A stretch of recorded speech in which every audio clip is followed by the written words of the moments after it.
اعوذ باللہ من الشیطان الرجیم بسم اللہ الرحمن الرحیم اللہم صل علی محمد وعلی آل محمد کما صلیت علی ابراہیم وعلی آل ابراہیم انک حمید مجید اللہم بارک علی محمد وعلی آل محمد کما بارکت علی ابراہیم وعلی آل ابراہیم انک حمید مجید۔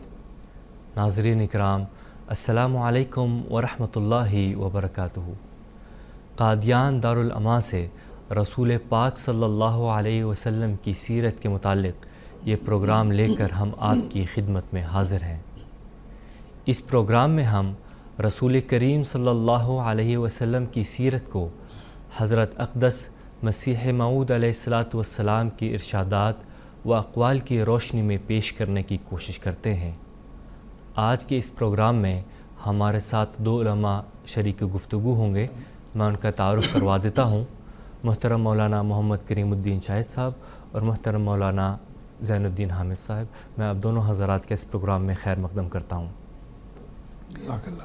ناظرین اکرام، مدینہ میں ایک پاگل سی مجنون سی غلام عورت رہا کرتی تھی۔ ایک دفعہ رسول کریم صلی اللہ علیہ وسلم مسجد سے نکل رہے تھے تو وہ عورت آئی اور اس نے رسول کریم صلی اللہ علیہ وسلم کا ہاتھ پکڑا اور کہنے لگی کہ مجھے آپ سے اکیلے میں بات کرنی ہے، اور دور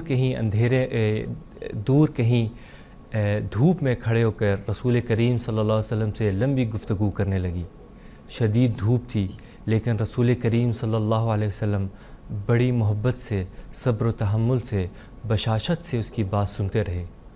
فاصلے پر صحابہ کھڑے تھے اور وہ غصے کی حالت میں تھے کہ یہ پاگل سی مجنون سی عورت رسول کریم صلی اللہ علیہ وسلم کا وقت ضائع کر رہی ہے، لیکن رسول کریم صلی اللہ علیہ وسلم بڑے ہی محبت سے ان کی ساری باتیں سن کے اس عورت کی ضروریات پوری کر کے اسے گھر بھیجا۔ تو وہ صحابہ آئے اور رسول کریم صلی اللہ علیہ وسلم سے کہنے لگے، یا رسول اللہ، یہ ایک پاگل سی عورت ہے، مدینہ کے لوگ تو اسے دیکھ کے گلیاں بدل لیتے ہیں، تو یہ آپ کا وقت ضائع کرتی ہے، آپ اس سے بات نہ کیا کریں۔ تو رسول کریم صلی اللہ علیہ وسلم نے اس عورت کو مخاطب کر کے فرمایا کہ اے عورت، تو نے جب بھی اپنا دل کا بوجھ ہلکا کرنا ہے تو نے محمد کے پاس ہی آنا ہے۔ اور وہ اکثر یہی کیا کرتی تھی کہ رسول کریم صلی اللہ علیہ وسلم کو بلا کر کہیں نہ کہیں بیٹھ کے رسول کریم صلی اللہ علیہ وسلم سے لمبی گفتگو کیا کرتی تھی۔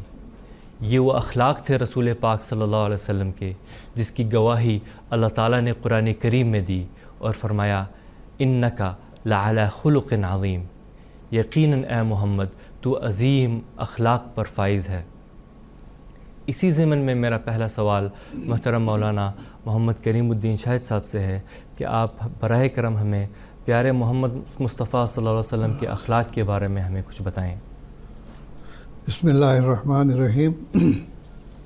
جیسے کہ پہلے ایپیسوڈز پہ ہم یہ بیان کر چکے ہیں کہ جس زمانے میں حضرت رسول مقبول محمد مصطفیٰ صلی اللہ علیہ وآلہ وسلم کا ظہور ہوا، اس زمانے میں عرب کے تمام لوگ، ساری دنیا تو بگڑی ہوئی تھی، خصوصاً عرب کے لوگ انتہائی ذلت کی حالت میں تھے، انتہائی خراب اخلاق ان کے تھے، ہر قسم کی برائی ان کے اندر پائی جاتی تھی۔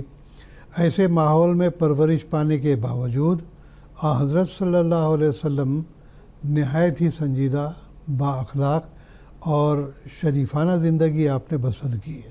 چنانچہ اس زمن میں سب سے پہلے تو میں یہ بیان کروں گا کہ عرب کے لوگ آپ کو عام طور پر امین اور صدوق، کہ آپ امانت دار ہیں، کسی کی امانت میں آپ نے خیانت نہیں کی، لوگ امانتیں آپ کے پاس لا کے رکھا بھی کرتے تھے، اور اس کے علاوہ صدوق، جو بات بھی آپ کہتے ہیں سچی بات کہتے ہیں، کبھی جھوٹ کا سہارا آپ نے نہیں لیا۔ تو یہ ایک بہت بڑی بات ہے کہ ایسے ماحول میں، جو بگڑا ہوا ماحول تھا، عیش پرستی کا ماحول تھا، اور ایسا ماحول جس کے اندر ہر قسم کی برائی پائی جاتی تھی، قتل و غارت کرنا، بد اخلاقی کرنا، شراب پینا، زناکاری کرنا، یہ تمام ماحول میں کوئی بھی بچہ ہو جلدی متاثر ہو جاتے ہیں۔ لیکن آفرین ہے حضرت محمد مصطفیٰ صلی اللہ علیہ وسلم پر اس واسطے کہ آپ نے آگے چل کر تمام دنیا کی رہنمائی کرنی تھی۔ اللہ تعالیٰ نے ان تمام برائیوں سے آپ کو ایک تو محفوظ رکھا. انشاءاللہ اس کا بیان آگے بھی آتا رہے گا. تو سب سے پہلے میں یہ بات بیان کر دوں کہ ایک مرتبہ ابو جہل جو آپ کا شدید ترین دشمن تھا، اس نے اس بات کی گواہی دی کہ انا لا نکذبک ولکن نکذب ما جئت بہ، کہ اے محمد صلی اللہ علیہ وسلم ہم تمہیں جھوٹا نہیں کہتے ہیں، ہاں تم جو کہتے ہو کہ میری طرف فرشتہ آیا اس نے مجھے اسلام کی تعلیم دی ہے، اس کو ہم نہیں مانتے، اس کو ہم جھوٹا سمجھتے ہیں. تو گویا کہ آپ کی ذات پر اس بدترین دشمن نے بھی یہ گواہی دی کہ آپ بالکل سچے ہیں، کبھی بھی جھوٹ بات نہیں کہتے ہیں، جب بھی کہتے ہیں بات سچی بات کہتے ہیں. تو یہ بہت بڑی گواہی ہے کہ ایک دشمن کے منہ سے یہ نکلنا کہ آپ سچے ہیں، لیکن جو پیغام آپ لائیں ہم اس کو ہم ماننے کے لیے تیار نہیں ہیں. دوسری بات یہ ہے کہ جب حضرت صلی اللہ علیہ وسلم نے بادشاہوں کو خطوط لکھے ہیں تبلیغ اسلام کے، تو اس موقع پر آپ نے شام کی سرزمین میں ہرقل کی حکومت تھی، ہرکولس جس کو عام طور پر انگریزی میں کہا جاتا ہے. تو یہ عیسائیوں کی حکومت وہاں پر تھی ملک شام میں. اس کو جب یہ خط پہنچایا تو انہوں نے یہ کہا کہ دیکھو یہاں پر کوئی عرب کا قافلہ آیا ہوا ہے تو ان سے پوچھیں، خاص طور پر مکے والے کوئی آئے ہیں. تو انہوں نے تلاش کیا تو ابو سفیان ان کے کچھ ساتھی تجارتی قافلے کے لیے گئے تھے، ان کو ایک لائن میں اس نے کھڑا کر دیا. ابو سفیان کو سب سے آگے رکھا، باقیوں کو کہا اگر یہ جھوٹ بولے تو پیچھے سے اشارہ کر دینا، بولنا کچھ نہیں ہے. چنانچہ اس نے اور بہت سارے سوال کیے. تو ایک سوال اس نے یہ پوچھا کہ حل کنتم تتہمونہ بالکذب قبل ان یقول ما قال، کہ جو کچھ اس نے اب دعویٰ کیا ہے اس سے پہلے کبھی اس کے اوپر یہ الزام یا اتہام لگا ہے کہ اس نے جھوٹ بولا ہے؟ تو ابو سفیان نے برملا کہا کہ نہیں، کبھی اس نے جھوٹ نہیں کہا، ہم اس کو ہمیشہ سچا سمجھتے رہے. تو ابو سفیان جو کئی جنگیں اسلام کے خلاف کرتا رہا، اس نے یہ گواہی دی کہ ہاں آپ دعوے سے پہلے بھی اور اب بھی جب بھی آپ بات کرتے ہیں بالکل سچی بات کرتے ہیں. امیہ بن خلف جو حضرت بلال کا آقا تھا، اور آپ نے سنا بھی ہوگا کہ حضرت بلال کو بہت دکھ دیا کرتا تھا یہ. تو اس کے بارے میں کہتے ہیں معاذ بن جبل جو تھے، یہ نہیں سعد بن معاذ جو ہے ان کے بڑے قریبی دوست تھے. جب حضرت صلی اللہ علیہ وسلم نے جنگ بدر کا جو موقع تھا اس کے بارے میں نشاندہی کی تھی کہ یہاں ابو جہل مرے گا، یہاں فلاں مرے گا، اور اس میں امیہ بن خلف کا نام بھی تھا. تو آپ نے فرمایا کہ یہاں امیہ بن خلف مرے گا. معاذ حضرت سعد بن معاذ جو ایک دفعہ مکہ گئے، انہوں نے کہا کہ تیرے بارے میں تو حضرت صلی اللہ علیہ وسلم نے قتل کی پیشگوئی کی ہے. وہ سخت گھبرایا، بیوی کے پاس جا کے کہنے لگا کہ میرے بارے میں تو محمد صلی اللہ علیہ وسلم نے یہ بشارت دی ہے، تو میں تو یہ سمجھتا ہوں. اس نے کہا واللہ ما یکذب محمد اذا حدثا، کہ جب محمد صلی اللہ علیہ وسلم کوئی بات کرتے ہیں تو وہ بات سچی ہوتی ہے، کبھی جھوٹ نہیں ہوتی ہے. اسی طرح مختصر طور پر اور میں کہتا ہوں کہ النضر بن حارث جو ہے یہ بھی بڑا شدید دشمن تھا. کسی نے حضرت صلی اللہ علیہ وسلم کے بارے میں کہا کہ یہ بڑا جھوٹا آدمی ہے، تو اس نے کیا کہا؟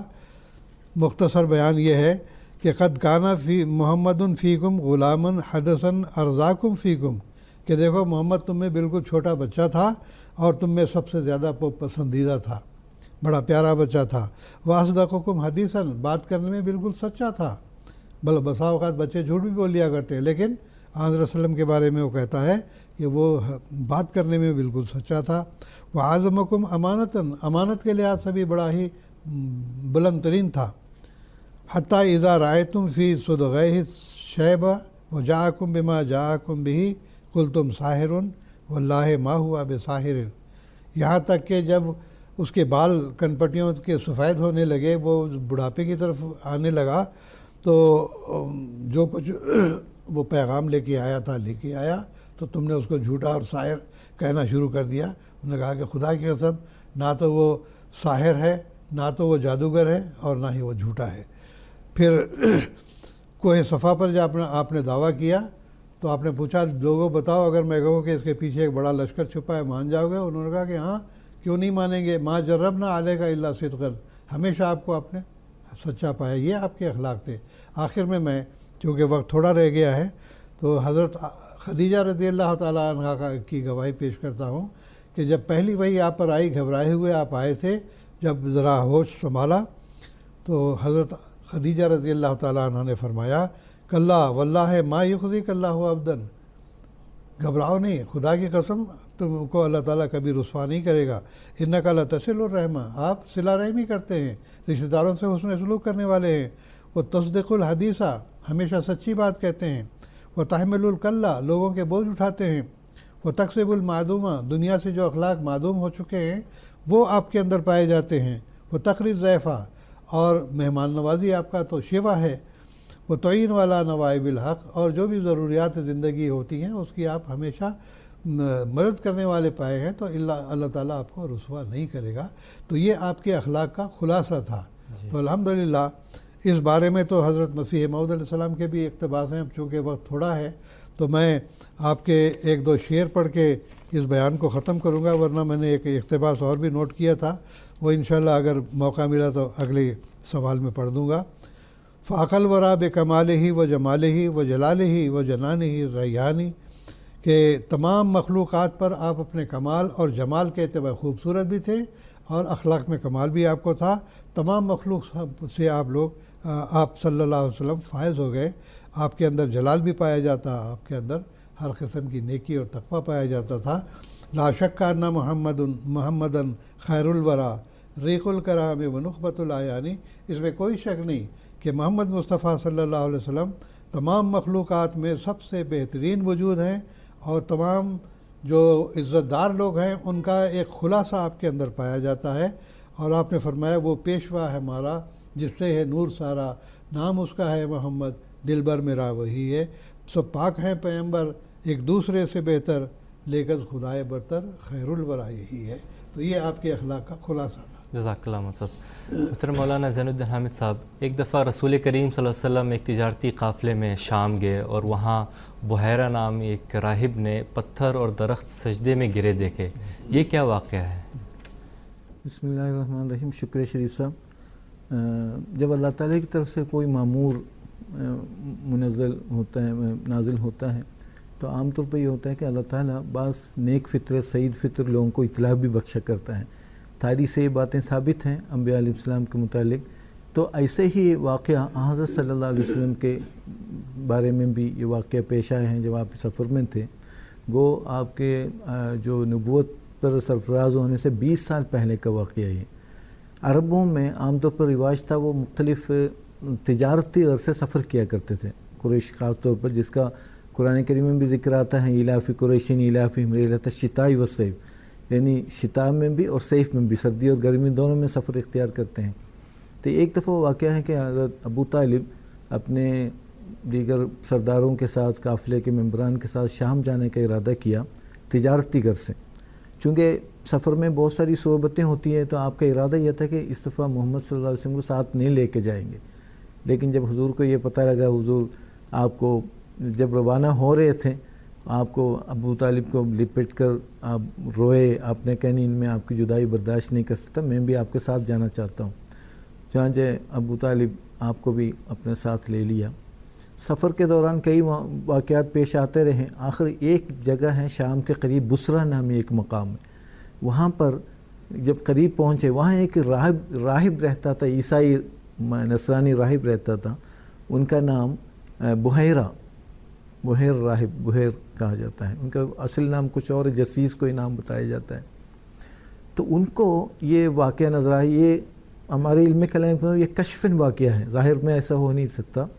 تو یہ ہوا کہ آپ نے کشف میں دیکھا کہ کوئی قافلہ آنے والا ہے مکہ سے اور شام کے قریب پہنچ گیا، اور آپ نے دیکھا کہ شجر و حجر سب، درخت اور پتھر سب سجدے میں گرے ہوئے آپ نے دیکھا۔ آپ کو اللہ تعالیٰ نے اطلاع دی کہ اس طرح ایک قافلہ آنے والا ہے، اس میں آئندہ آنے والے امام الزمان، یہ نبی آخر الزمان اس میں موجود ہیں۔ چنانچہ جب وہ قافلہ قریب آ گیا، چونکہ عادتاً کہتے ہیں کہ وہ قافلہ آتا ہے جاتا ہے، وہاں قریب پڑاؤ ڈال کے چلے جاتے ہیں، کبھی بھی یہ بحیر راہب اپنے خانقاہ سے باہر نہیں آتے تھے۔ لیکن جب آپ کو کشفاً اللہ تعالیٰ نے اطلاع دے دی ہے تو آپ اپنے خانقاہ سے باہر آئے حضور کے استقبال کے لیے۔ وہاں قافلے کے پاس پہنچ کر آپ بہت تجسس کی نگاہ سے دیکھا، سارے افراد کا وہ دیکھا، اس کے بعد حضرت صلی اللہ علیہ وسلم کے پاس قریب جا کے ہاتھ پکڑا، یعنی کہ ابھی نبوت سے 20 سال پہلے کا واقعہ یہ۔ پکڑ کر آپ نے کہا کہ ھذا سید العالمین و رسول رب العالمین، اس قسم کے کلمات آپ نے کہا ہے، یہ ساری دنیا کے سردار بننے والے ہیں اور ساری دنیا کے لیے بطور رسول مبعوث ہونے والے ہیں۔ یہ کہہ کہ اس کے بعد چونکہ آپ نے بعض علامتیں دریافت کی قافلے کے ممبران سے، تو ابو طالب سے پوچھے یہ آپ کون ہیں؟ انہوں نے کہا کہ میں ان کا والد ہوں۔ نہیں، آپ والد نہیں ہو سکتے، چونکہ جو علم ان کو دیا گیا تھا اس کے مطابق یتیم ہونا تھا۔ تو انہوں نے پھر کہا نہیں، میرا بھتیجا ہے، لیکن چونکہ ان کے والد کی وفات ہو چکی ہے اور میں ان کی نگہداشت کر رہا ہوں۔ تو انہوں نے راہب نے کہا کہ ٹھیک ہے، بالکل صحیح ہے۔ تو اس قسم کے بہت ساری علامتیں آپ نے بیان کی ہیں۔ پھر اس کے بعد پورے قافلے والوں کے لیے آپ نے ضیافت کا بھی انتظام کیا۔ عام طور پر آپ نہیں کرتے تھے، چونکہ اللہ تعالیٰ نے ان کو علم دیا گیا تھا۔ تو ہمارے بعض محققوں کا یہ کہنا ہے، اگرچہ اصول روایت کے لحاظ سے یہ واقعہ اس طرح مستند نہیں ہے، لیکن بعید نہیں، یہ اللہ تعالیٰ نے کشفاً اس راہب کو علم دیا گیا ہو، اس کے بعد یہ سارے واقعہ پیش آئے ہو۔ اس ضمن میں ایک اور واقعہ بھی اس دوران پیش آیا ہے کہ روم سے کچھ 7 افراد آئے ہیں، تو وہ بھی نبی آخر زمان کی تلاش میں آئے۔ تو ان کو وہاں علم قیافے سے یہ علم ہو چکا تھا کہ وہ نبی آخر زمان اس مہینے میں سفر کرنے والے شام کی طرف۔ تو ان کی تلاش میں وہاں کے بادشاہ نے مختلف ٹیمیں بھجوائی، اس میں 7 افراد کی ایک ٹیم ادھر راہب کے پاس بھی آئے۔ تو راہب کو بتا دیا کس لیے آئے ہیں، انہوں نے ساری باتیں بتا دی، تو ان کو سمجھا بجھا کے وہ راہب نے 7 افراد کو واپس بھیج دیا، اور ابو طالب سے آ کر یہ کہا دیکھیں آپ کا اس بچے کو لے کر شام کی طرف جانا خطرے سے خالی نہیں ہے، چونکہ اگر یہودیوں کو پتہ لگ جائے، کیونکہ یہ ساری علامتیں ملتی جلتی ہے اہل مختلف کتاب میں تورات انجیل کی پیشگوئیوں کے مطابق، اس لیے آپ سفر روکیں نہ جائیں، شام کی طرف واپس مکہ بھیجیں۔ تو چنانچہ ابو طالب نے ان کا مشورہ مانا اور حضرت صلی اللہ علیہ وسلم کو مکہ کی طرف واپس بھیجا۔ چونکہ یہ ایک ایسا واقعہ ہے سند کے لحاظ سے اتنا قابل اعتبار نہیں، لیکن چونکہ روحانی دنیا میں ایسے واقعات کثرت سے موجود ہیں۔ حضرت یوسف علیہ السلام کا رأیت 11 کوكبا والشمس والقمر رأیتهم لي ساجدین، اس قسم کے واقعات آتے ہیں۔ تو کشفاً یہ نظارہ آپ کو دکھایا گیا ہوگا، آپ کو اطلاع دی ہوگی جو قافلہ ابھی آنے والا ہے اس میں ایک عظیم شان وجود موجود ہے جو آگے چل کر نبی آخر الزمان بننے والا ہے۔ جی جزاک اللہ جزا۔ میں محترم مولانا محمد کریم الدین شاہد صاحب سے پوچھنا چاہتا ہوں کہ اللہ تعالیٰ اپنے انبیاء کو دنیاوی برائیوں سے محفوظ رکھتا ہے، تو کس طرح حضور صلی اللہ علیہ وسلم کو اللہ تعالیٰ نے ان دنیاوی برائیوں سے محفوظ رکھا؟ جزاک اللہ۔ جیسا کہ ابھی میں بیان کر چکا ہوں کہ عرب کے اس معاشرے میں جہاں پر بدیوں کا بول بالا تھا، شرک اور بت پرستی عروج پر تھی، اور اخلاق کا تو کوئی نام ہی نہیں تھا، جو جس کی مرضی چاہتا تھا کر لیتا تھا۔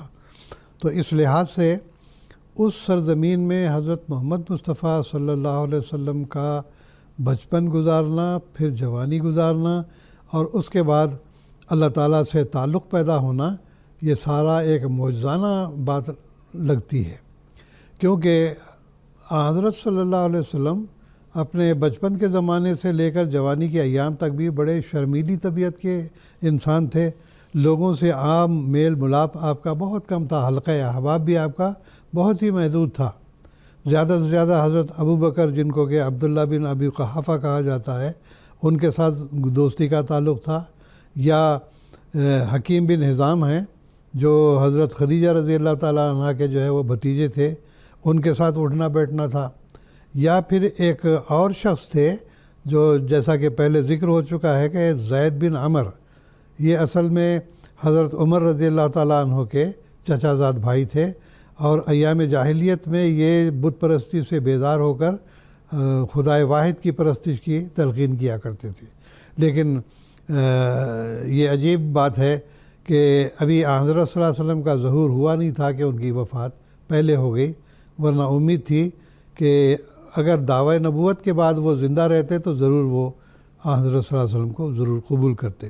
تو گویا کہ چند اشخاص تھے جن کے ساتھ میل ملاقات آپ کی تھی، اور ایسے میں جیسا کہ میں نے پیچھے بیان کیا ہے کہ آپ کے اخلاق بڑے عمدہ تھے۔